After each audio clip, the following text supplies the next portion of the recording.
Badan Meteorologi, Klimatologi, dan juga Geofisika wilayah 4 Makassar menyebut sebagian besar wilayah di Sulawesi Selatan saat ini telah memasuki musim penghujan. Hal ini lantaran adanya angin monsun Asia.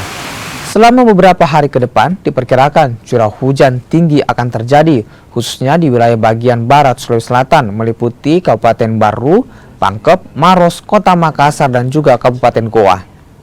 Dan yang terakhir Kabupaten Takalar.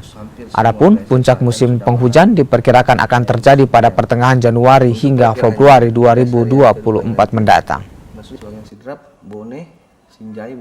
Kita ketahui bahwa sudah terjadi angin monsun Asia. Jadi sudah sebagian besar wilayah kita itu sudah masuk musim penghujan.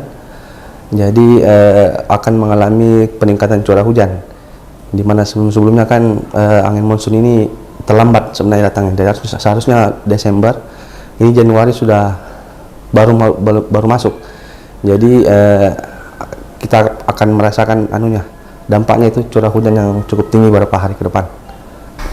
Kan untuk gelombang yang harus diwaspadai itu mulai dari ketinggian 1,25 hingga 2,5 meter, itu cukup membahayakan.